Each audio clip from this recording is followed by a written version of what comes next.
Good afternoon. Welcome to another edition of the Madison View. My name is Ralph Scott. It's the day after the Iowa caucus, and the way I understand it, I can't really get no good headline off the news, off the internet feed. But it looks like Trump won by like 51% or better. And they were going over some of the statistics that something like like I think they said something like 78% that were against abortion or for abortion still voted for Donald Trump anyway. And I personally think that the way the thing come out, if you really look at it, is I think somebody in the Democratic Party out there in Iowa, they said they were going to reverse their because you could flip flop your registration as in the caucus. They said that they were all going to vote for Nikki Haley. But I think somebody finally last come up with the idea that, which is what I think. I think if Nikki Haley was to win the nomination for the Republican Party, she would beat Biden. And I don't mean by a little bit, I mean decisively. Because number one, because of her age. And number two, she's obviously taken a little bit more of a political stand on a lot more issues, I think, than most of the Republicans are. And if you just look by who come in second place, Ron DeSantis. Ron DeSantis is basically unelectable. There's no way that if he got to the president of the United States, I think that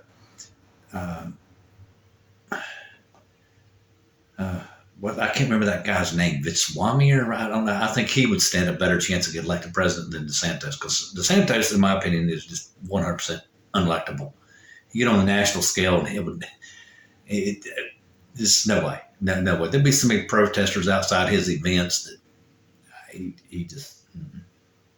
But anyway, the only reason why Donald Trump is doing as good as what he did is because it still comes down to the fact that some people out there still do not believe that election. It's just like, oh my God, man! They said they're still saying like 60% of the Republicans do not believe that Biden is president of the United States. And I watched I like watching those on the internet. Some of those people go running and interviewed some of the Trump supporters. And this one woman come up with the reason why, because I forget how many millions of votes. It's like 81 million to like 77 million or something like that. You can't bring enough what they call it mules to the mail-in ballot boxes to change the election. I'm sorry. I don't know what planet you're from, which is what this next one leans toward, to even think that's possible. She said that they sent all the votes up into space, right?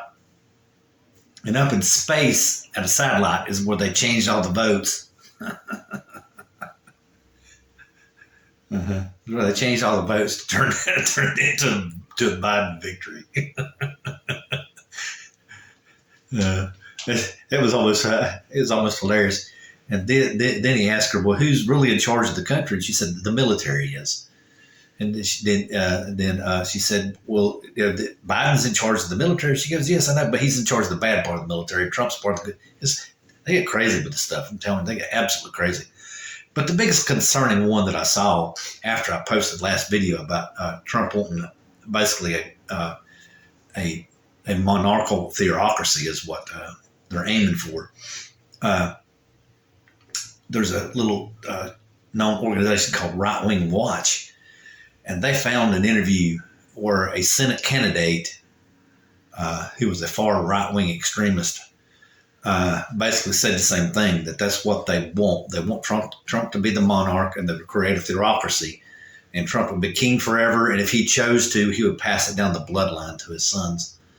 Just think about this for just a minute. Now, do you realize that would be destroyed? That's be taking the Declaration of Independence, okay? These people call them patriots, call themselves patriots. That would be taking the Declaration of Independence and just rip it in half, flip it over, rip it in half again, just quarter it, just right down the middle, just totally destroyed. Because they were getting away from a monarchical regime. They wanted to become their own government, because a monarch is not to the will of the consent of the people. So they call themselves patriots, and then they go say stuff like this, and that's exactly what their intentions are. You know, so you are not patriots. You can say as you wish, but you are not patriots. You know, I know a lot of people do not agree with the freedom of religion. You know, I think I've said this before in many a video. Thomas Jefferson was cussed for like 100 years from the pulpit because of the separation of church and state. Yes, he was a fervent believer in separation of church and state, but so was my grandpa. James Madison was the same way. There had to be more than one person to feel that way, or else they would never put it in the Bill of Rights. You know, and then the people, like I mentioned in the previous video, and like I said in a Facebook post, and everybody realized, well, if we don't respect each other's faith, then we're never going to make this work. We're going to waste all the blood of the revolution, which is what the radical right-wing white nationalists think. They want to tear up the Declaration of Independence. They want to waste all the blood that was spilled at the revolution just so they can make religion, make a theocracy. They want to make us a nation of Christians, they want to make us a nation, a Christian nation, and not a nation of Christians. But basically, you know, and then again, see, that right there is against the Declaration of Independence as well. Just the separation of church and state, let alone giving us a monarchy. Just those two things all by themselves are basically just ripping up the Declaration of Independence. And you call yourself patriots. That's where the true patriots are at. That is the most famous paragraph in the world, the second paragraph in the Declaration of Independence. If you go anything other than a democratically elected government, which it says very specifically in that second paragraph that the government derives its consent from the will of the people, not a monarch. A monarch would not do that. He would go around one time to fool everybody in, and that's it. The people would lose their will and lose their consent after that. You know, and you know, it's just like a classic example right now. People over in Russia burnt down a warehouse because they don't want to go to war. But they're still at war. But anyway, let me get off on another subject, which is quite hilarious. With me being a candidate for the U.S. House, I just received a certified letter from the Pro-Life Alliance. I don't understand why they sent it certified, because why do you need to have it certified? Why didn't you just send me a letter like everybody else has? These right-to-work groups, and somebody else sent me something. I can't remember what it was right off the top of my head, but I know right-to-work and some other thing. They wanted me to comment on specific bills. I don't know about specific bills. I'm not sitting on committees. I just know that when I get up there, you know, and well, first of all, let me start with the abortion thing. First of all, it says in the second paragraph of the Declaration of Independence that everybody's created equal, meaning none of us is better than another. None of us have no better sense of thing than anybody else. And we have the right to live in pursuit of happiness and liberty. And what that means is, it says individual, okay, individual in there. And what that means is, see, whenever you repealed Roe versus Wade by the Supreme Court, which in my opinion was unconstitutional, because the Supreme Court does not have the right to repeal a right. So therefore, that's the reason why they kicked it back to the states, because they knew the Supreme Court does not have the right to repeal a right. They can't do that. You cannot repeal a right. An individual right is the right to an abortion. I know everybody goes, well, no, it's an individual right, because you do not have to raise a family in this country. You do not have to be married. It's your choice. It is an individual right on how you pursue life, liberty, and happiness. So any state, which there seems to me like, 40 or something like that, who declared abortion illegal or restrict it in such a manner to where basically it's useless, and now they're trying to get the Supreme Court to rule on the safety of that pill, they're in serious violation of the Declaration of Independence, not including the Constitution. The court does not have the right to repeal a right, and it's a right. I know everybody goes, well, this, it's murder or whatever you want to call it. It's a right. You do not have to raise a family in this country. You do not have to be married. It's your right to live single or child-free. You do not have to do this, And, I understand, how some people get this confused because they're letting their heart speak for themselves. I understand that 100%, but here's something to think about.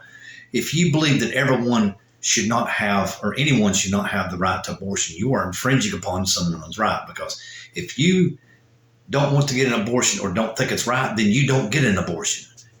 See what I'm saying? The right is the compromise, because that way everyone has the right to do with it as they choose. And if you want to look at it in a biblical fundamentalist point of view, everyone has the right to go to hell if they want to. And what you're trying to do is you're trying to prevent sin, and you can't do that, because according to your religion and the way I understand religion is that man comes to God through the weight of his own sins. If you try to prevent a sin, then how can man ever come to God with his weight of his sin to repent? You're not letting God do his job. You're trying to be God, and you are not. So, I mean, that's the major thing that I can see. But, I just wanted to also reemphasize the point that the radical right wing wants Trump to be a king. They want him to be an authoritarian position, which is something we fought to get away from. So these people calling themselves patriots are hypocrites. They're not patriots. They are just flat right out Nazis is what they are. Because if you believe in an authoritarian regime, whether it's religious or not, because just because you put religion on top of it doesn't make it any better. It is destroying and stands in the face of what our forefathers fought for. You're basically turning your back on what you call patriot. And you're inventing a new term for the word patriot, because you did not read that sentence in the Declaration of Independence that says a government derives its consent to govern through the will of the people. Yeah, not through a monarch. Good night.